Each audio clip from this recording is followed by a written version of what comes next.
क्या भगवान हमारे द्वारा दिए गए भोग को स्वीकार करते हैं? आज इस बारे में मैं बात करूंगी।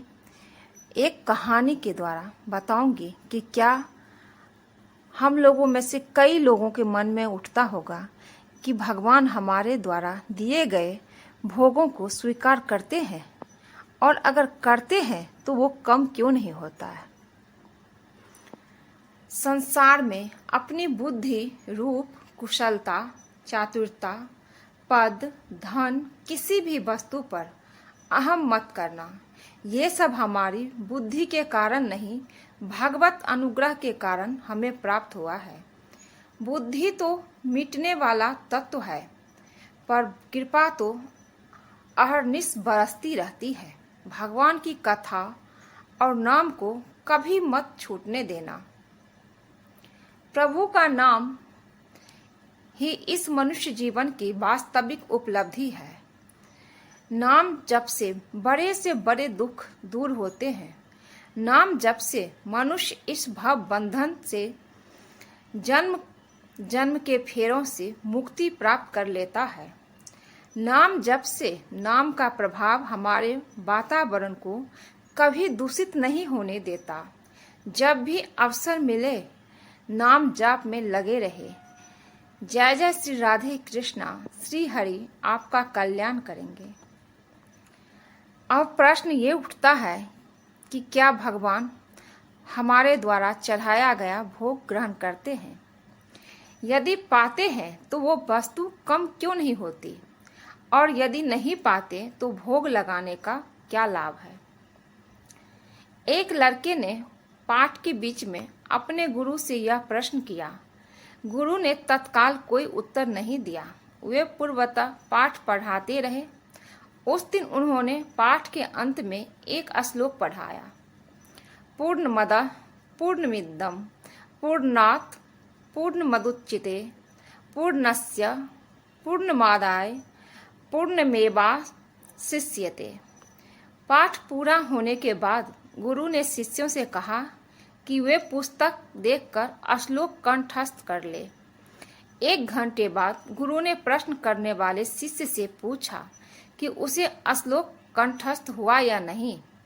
उस शिष्य ने पूरा श्लोक शुद्ध गुरु को सुना दिया। फिर भी गुरु ने सिर नहीं में हिलाया तो शिष्य ने कहा कि चाहे तो पुस्तक देख ले, श्लोक बिल्कुल शुद्ध है।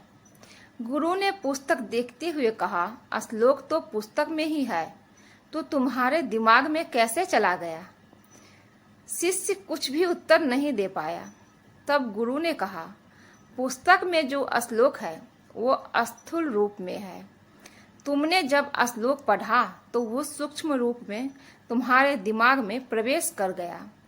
उसी सूक्ष्म रूप में वो तुम्हारे मस्तिष्क में रहता है, और जब तुमने इसको पढ़कर कंठस्थ कर लिया तब भी पुस्तक के स्थूल रूप में श्लोक में कोई कमी नहीं आई।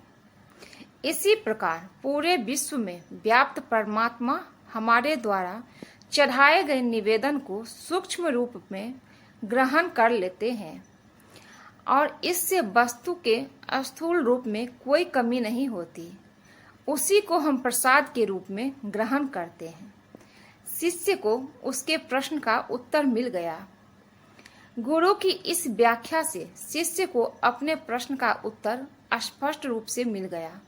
उसने समझा कि भोग चढ़ाने का अर्थ सिर्फ भगवान को भौतिक वस्तु देना नहीं, बल्कि यह हमारी श्रद्धा और भक्ति का प्रतीक है। भगवान उस भोग को सूक्ष्म रूप में ग्रहण करते हैं और हमें प्रसाद के रूप में आशीर्वाद देते हैं। यह जानकर शिष्य ने गुरु का धन्यवाद किया और उसने भक्ति के महत्व को और भी गहराई से समझा।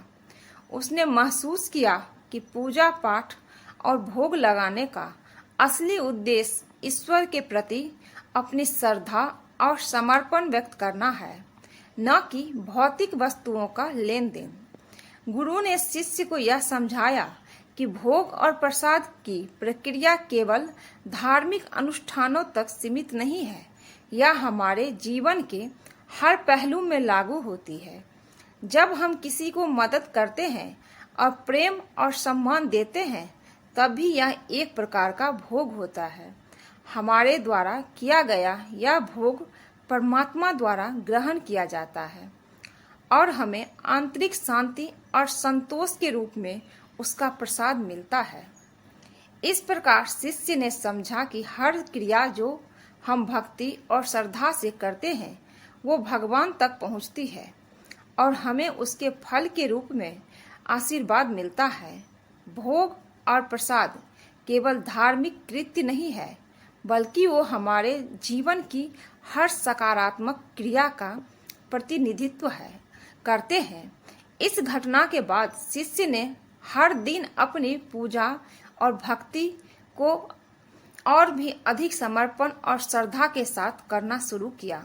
उसने सीखा कि भगवान के प्रति सच्ची भक्ति और समर्पण से ही हमें वास्तविक आनंद और मुक्ति प्राप्त होती है। इस प्रकार शिष्य का जीवन भगवान की भक्ति और सेवा के माध्यम से सार्थक हो गया और उसने अपने गुरु की शिक्षाओं में को अपने जीवन का मार्गदर्शक बना लिया। अगर इस कहानी से आप लोगों को कोई भी सीख मिली होगी या अच्छी लगी होगी तो चैनल को लाइक कर दीजिए, सब्सक्राइब कीजिए और शेयर कीजिए। मिलती हूँ एक नई वीडियो में।